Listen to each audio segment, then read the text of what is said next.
Padre, del Hijo, del Espíritu Santo. Amén.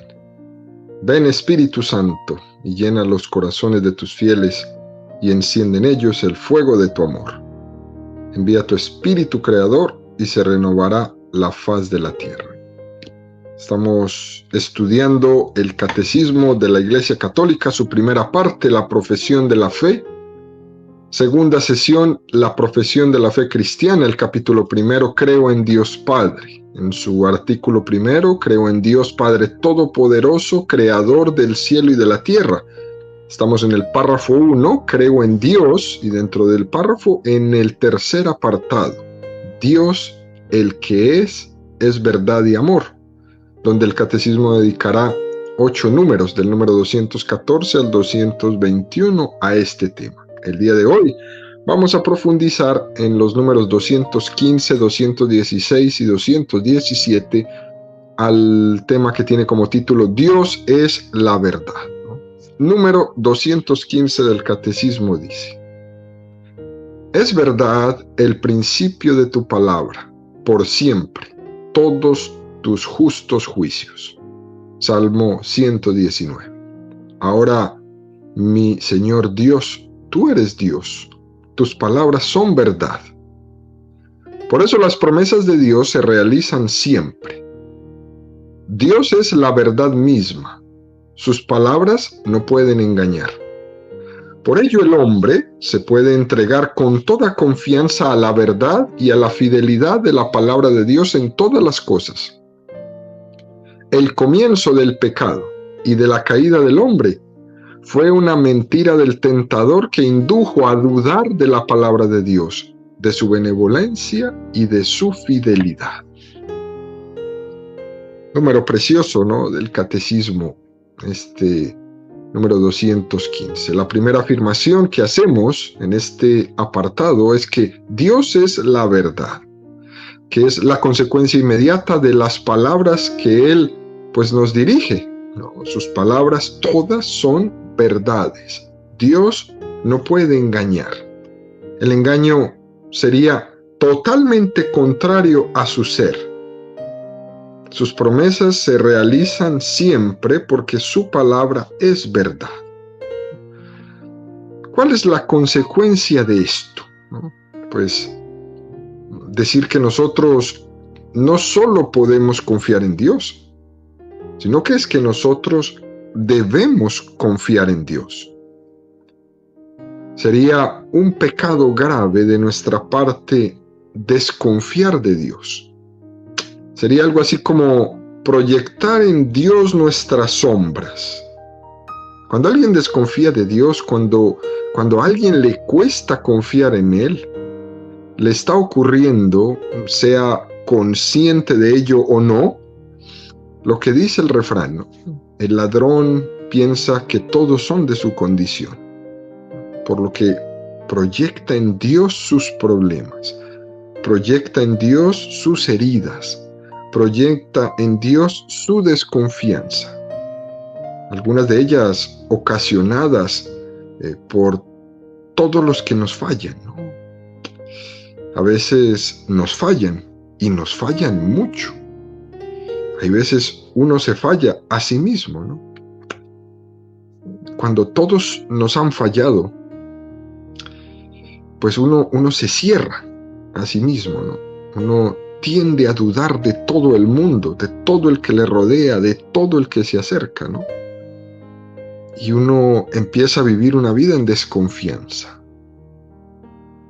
fruto de ser víctima y también de ser verdugo. Lo que me han hecho los demás me lleva a desconfiar, y lo que yo le he hecho a los demás me lleva a desconfiar. Por eso dice el refrán, ¿no? El ladrón piensa que todos son de su condición, lo que me han hecho a mí y también lo que yo he hecho a los demás. Pero proyectar esta desconfianza en Dios es un gran error. El hecho de que mi padre, madre, amigo, jefe me hayan fallado, no puedo proyectarlo en Dios, porque Dios no está para ese tipo de proyección, ¿no?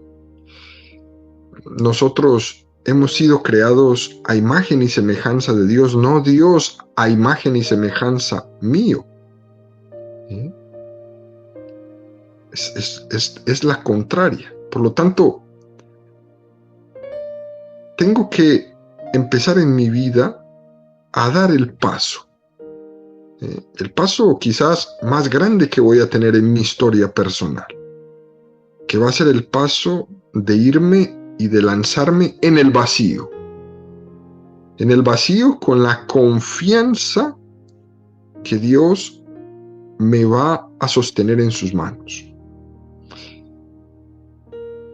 Por lo tanto, mi pecado, el pecado del hombre, de todo hombre, ha consistido en dudar de Dios, en dudar de su palabra, en dudar de su bondad, en dudar de su fidelidad.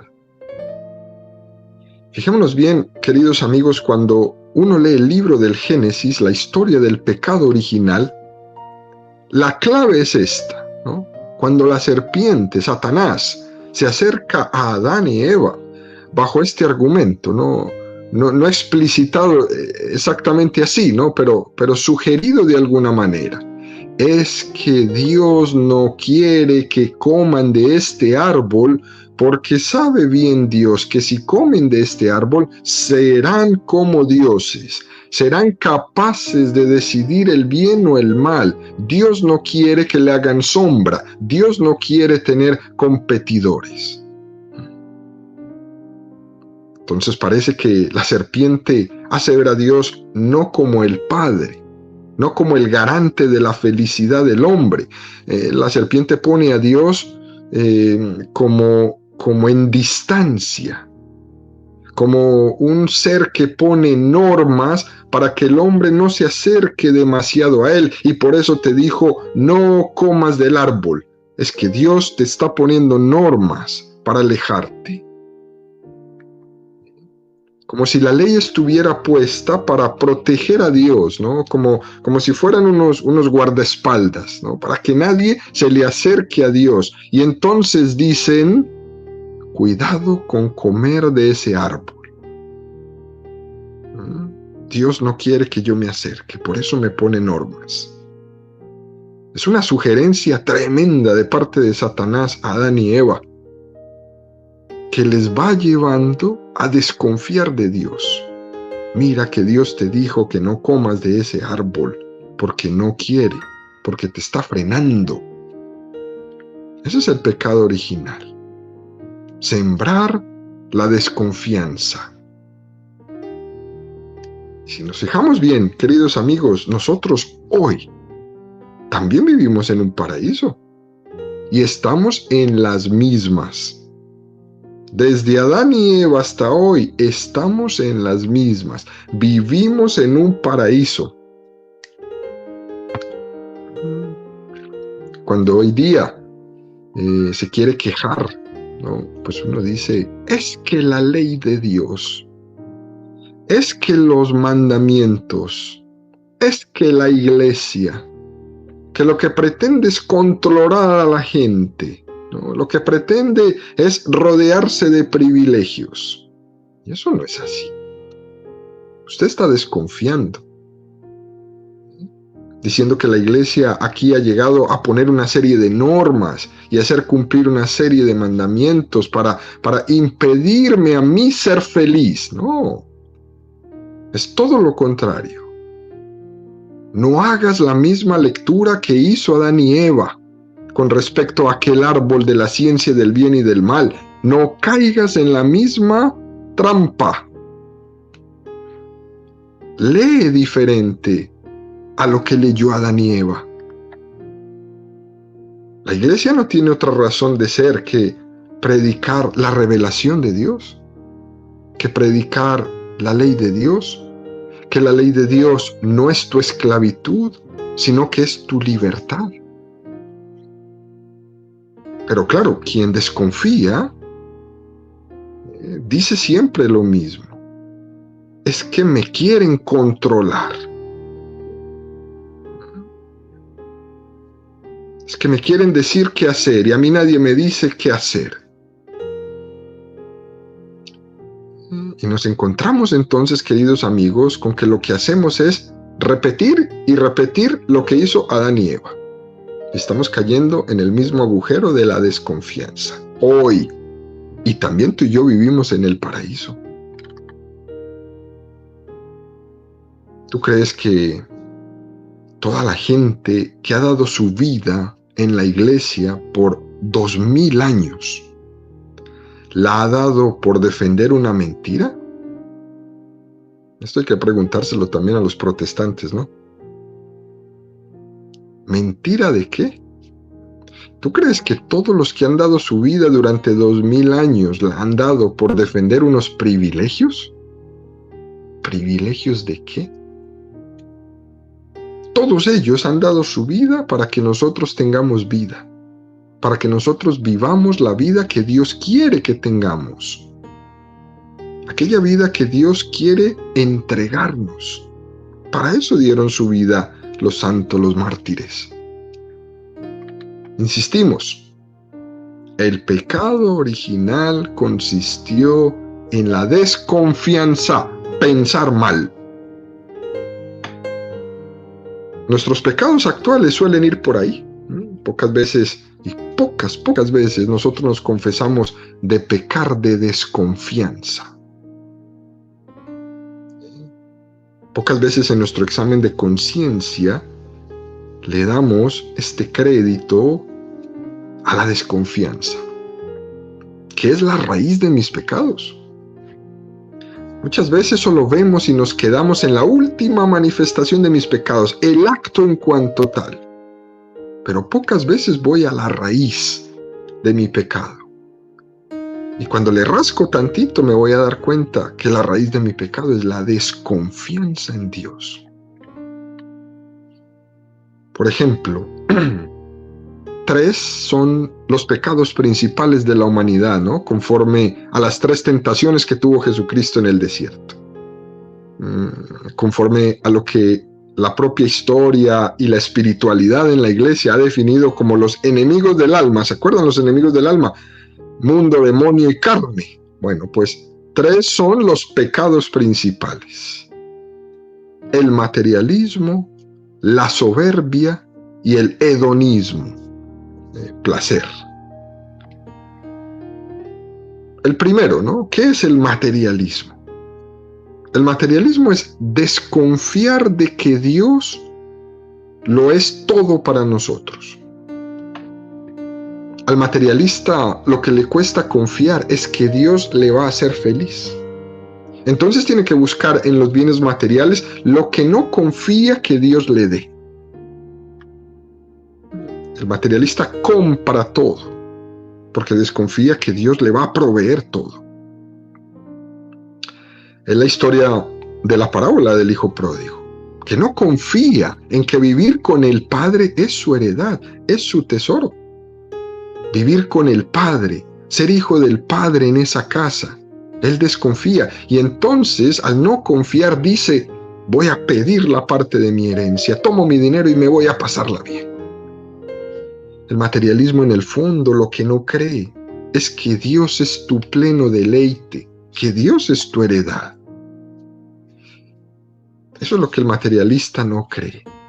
Desconfía de que Dios es su heredad y entonces, como no creo que Dios me hace feliz, me voy a comprar la felicidad y me lleno de cosas y me apego a todas las cosas que encuentro en el camino. Y si no lo puedo conseguir, me hago de una deuda para conseguirla. Y si aún así no lo puedo conseguir, entonces me quejo. Entro en depresión por no poder tener aquello que quiero tener. Y tenemos que decirle al materialista: tranquilo, tranquilo, amigo, que Dios es todo, ¿eh? Que Dios es todo.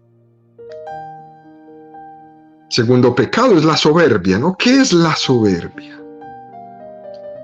Desconfiar de que el desprendimiento es el camino para ser feliz y abrazar a Dios.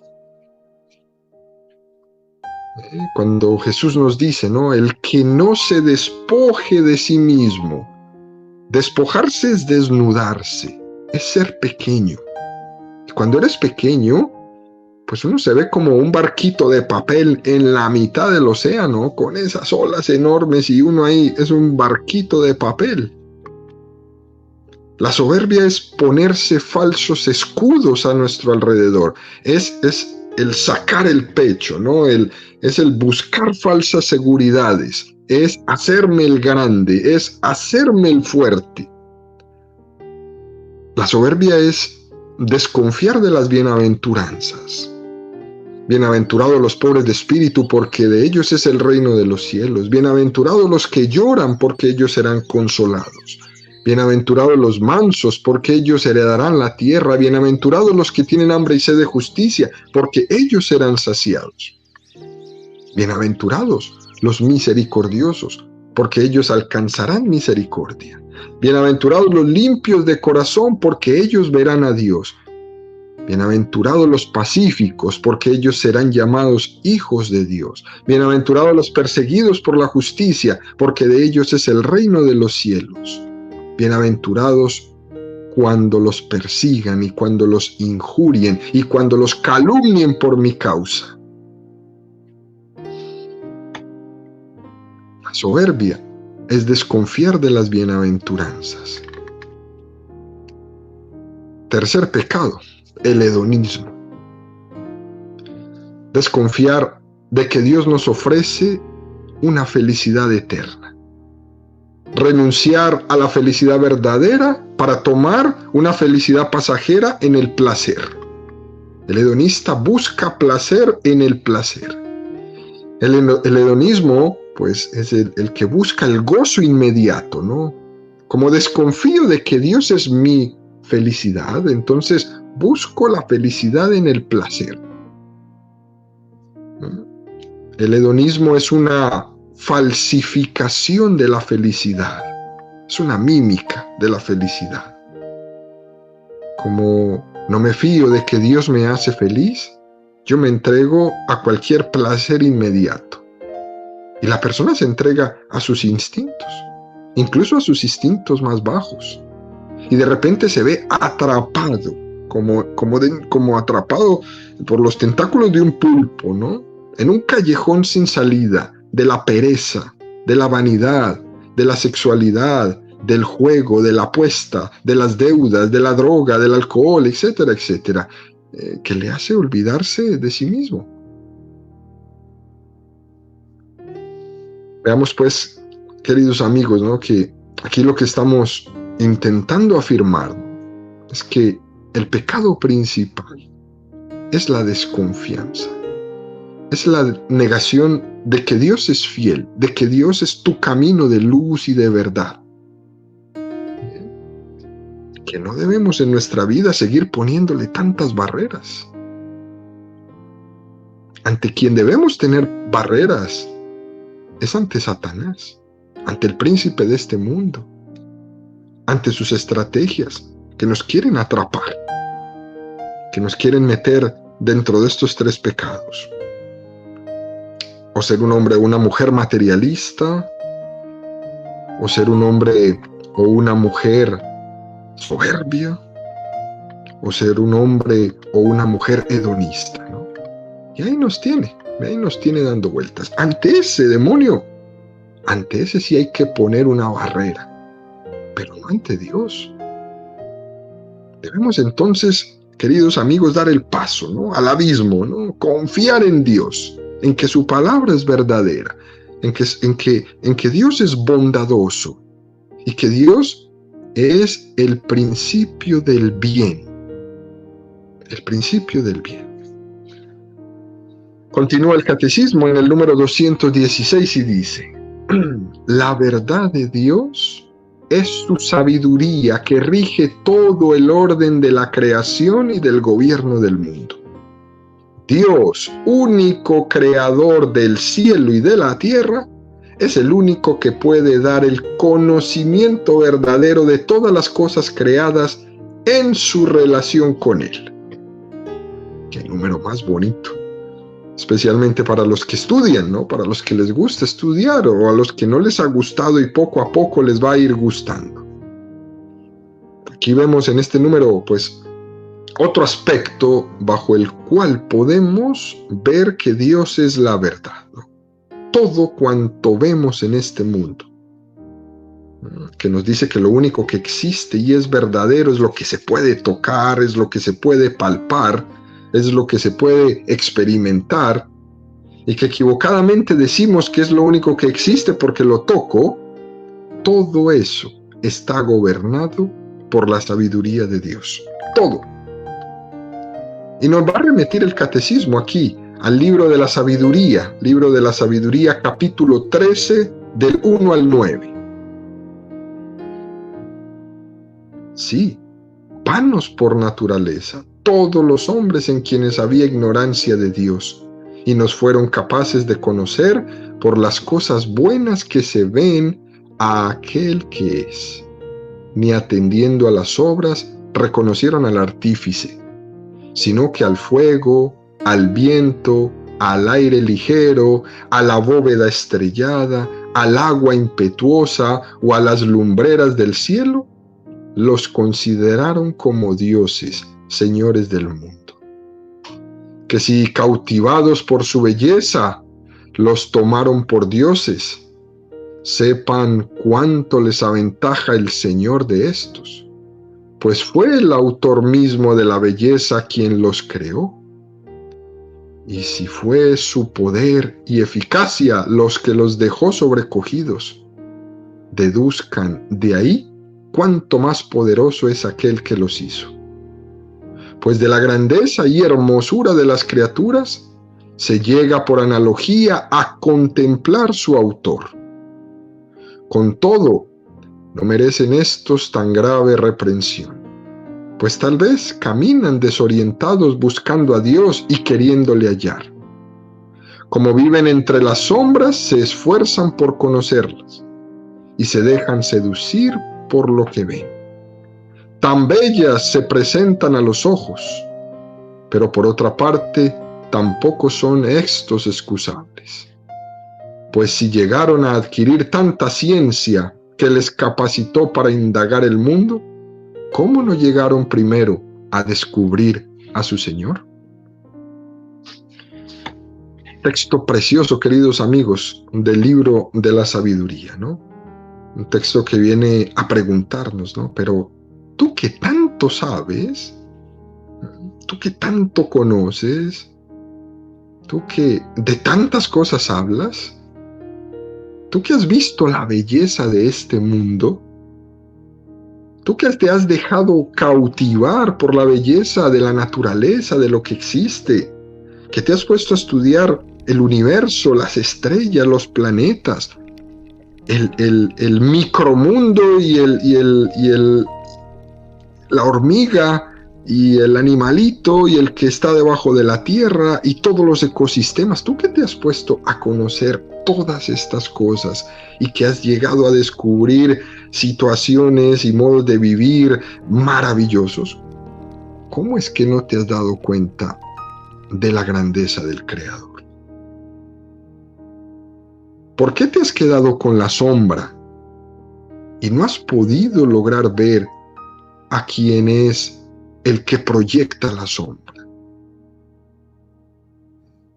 Dice el libro de la sabiduría, ¿no? Que son inexcusables los que, habiendo visto la maravilla de la creación, no se remontan al Creador. No hay excusa.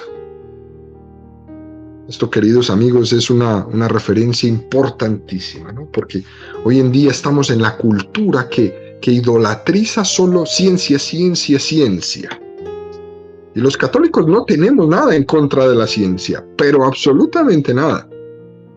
Pero detrás de la palabra ciencia está la palabra Dios, Dios, Dios. Y una cosa no se opone a la otra en absoluto. Por lo tanto, este número 216 del Catecismo lo que nos viene a decir es que el conocimiento del mundo, el conocimiento de la creación, el conocimiento de la ciencia, el verdadero conocimiento de las cosas creadas en su relación con Dios, es el que nos da la visión completa de la realidad. Porque si yo me quedo solo con la sombra, y no relaciono la sombra con la imagen que la provoca, no termino de conocer la realidad plenamente y me quedo solo con la sombra. Y hoy nos encontramos muchos seres humanos muy estudiosos, muy inteligentes, muy capaces, pero que viven en sombra. Ellos creen que son luz, pero viven en sombra.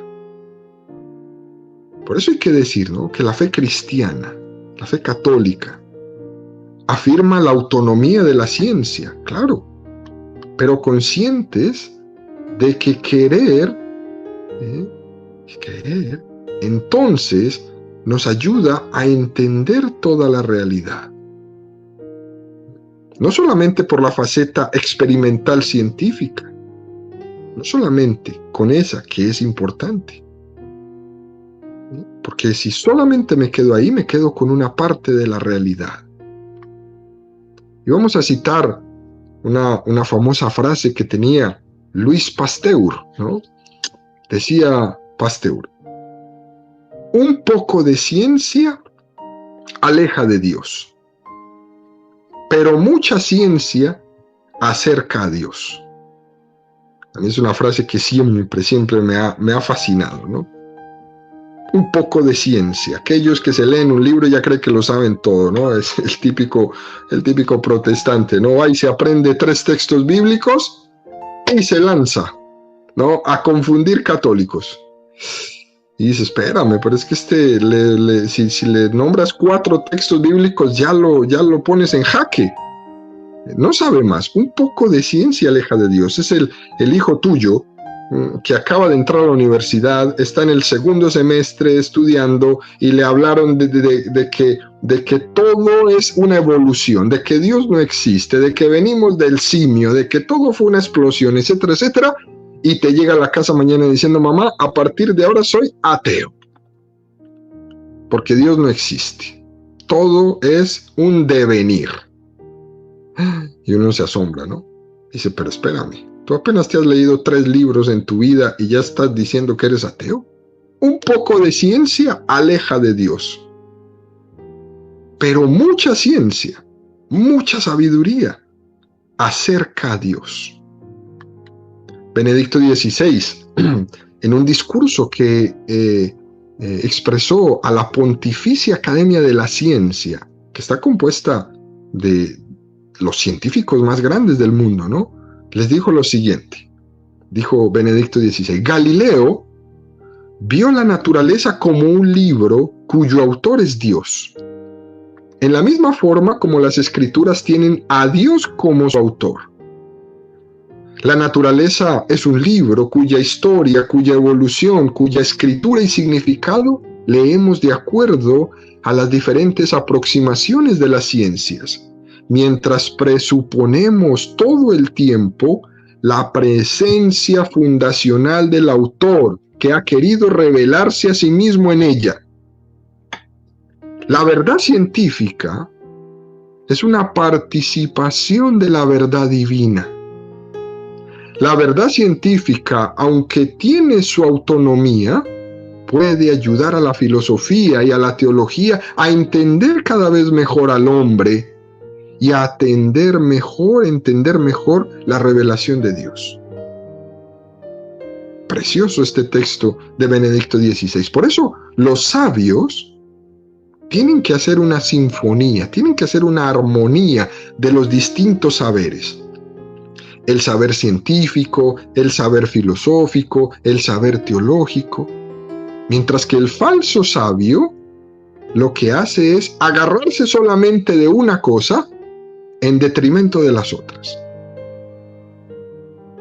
Como el científico experimental en un laboratorio, que no quiere saber nada de nada, no quiere saber nada de los filósofos, no quiere saber nada de la moral, nada de la ética, nada de los teólogos.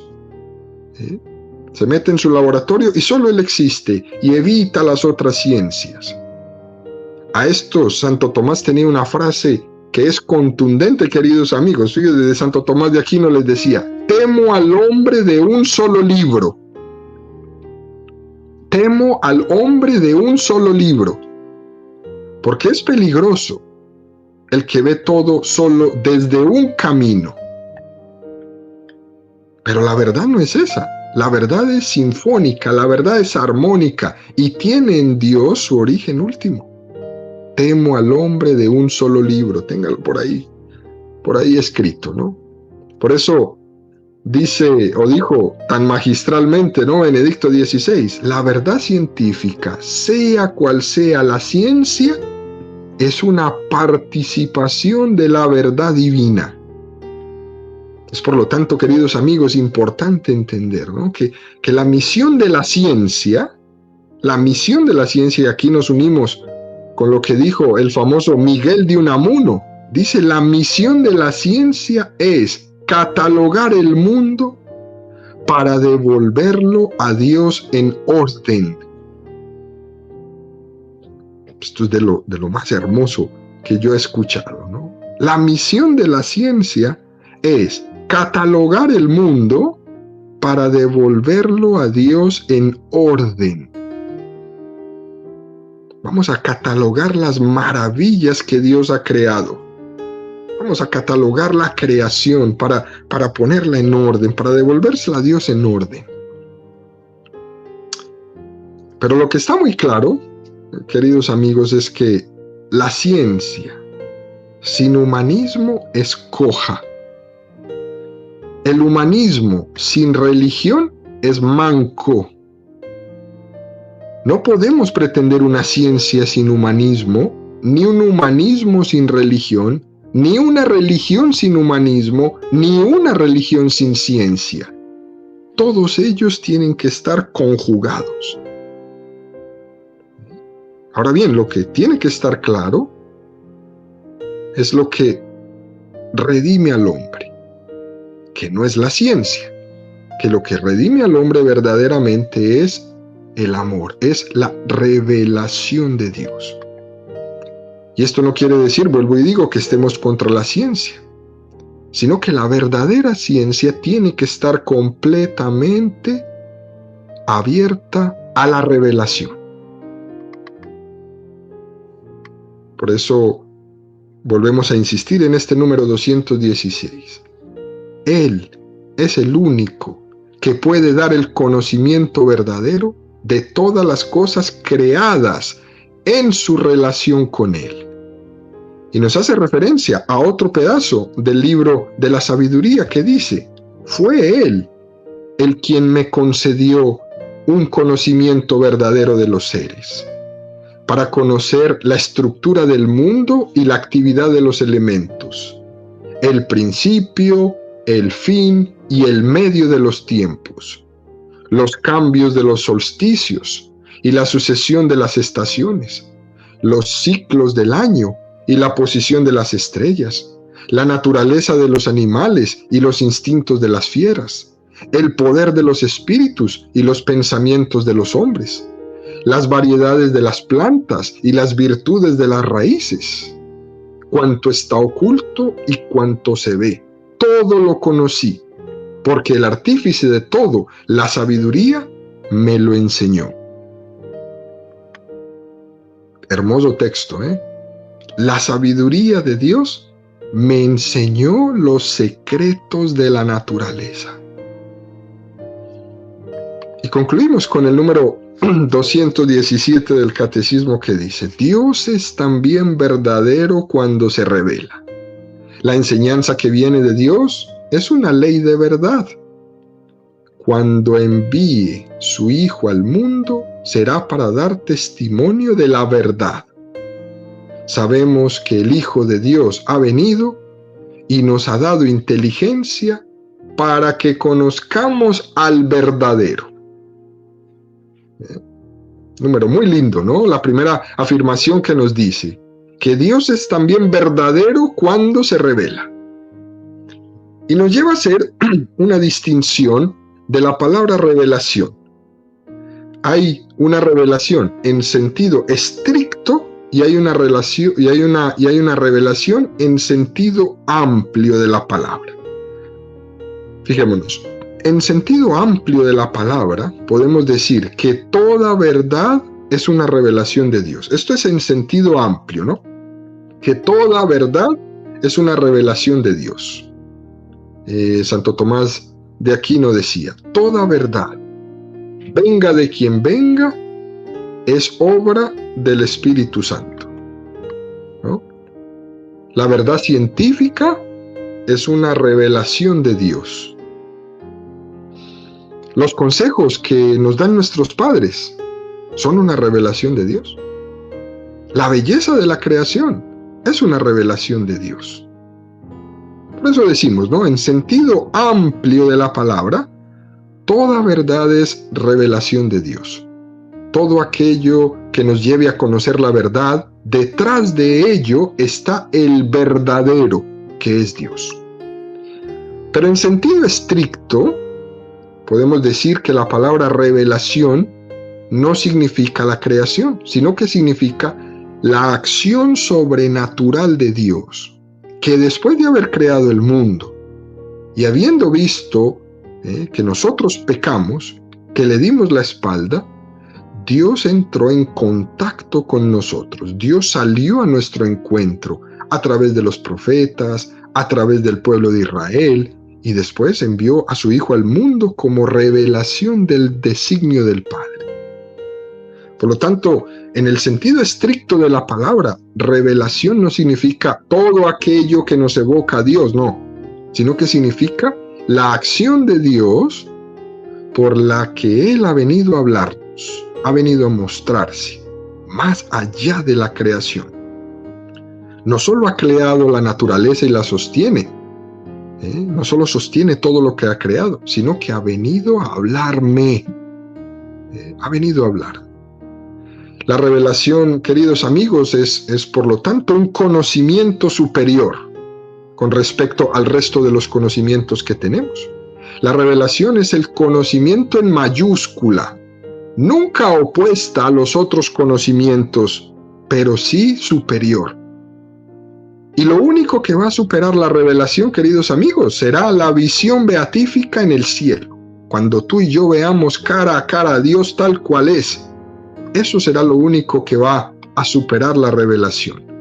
Esta visión beatífica en el cielo será el máximo de los conocimientos, porque entonces nos fundiremos en Dios en un abrazo de amor con Él.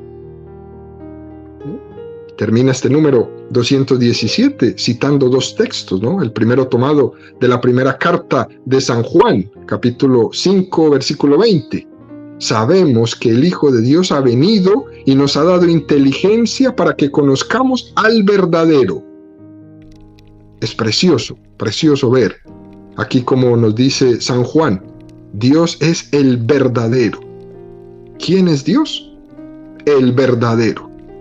Una definición de Dios muy impactante, ¿no? Dios ha dado la capacidad de conocer al verdadero. Él es el verdadero. Y el segundo y último texto, también del Evangelio de San Juan, capítulo 17, versículo 3, dice: esta es la vida eterna, que te conozcan a ti, el único Dios verdadero, y al que tú has enviado, Jesucristo. Por lo tanto, la vida eterna, todos la eternidad en el cielo va a consistir en conocer la verdad de Dios, y se nos va a quedar pequeñita la eternidad para conocerle, ¿no? Ese es nuestro destino eterno, conocer la verdad de Dios. Y un signo de que vamos camino al cielo es tener el deseo de empezar a conocerle aquí en la tierra. Y para eso Dios se ha revelado. Por lo tanto, queridos amigos, ¿no? La vida eterna comienza ya en esta vida que es pasajera. Y comienza conociendo a quien Él ha enviado como su revelación, Jesucristo, que es el Señor del cielo y de la tierra.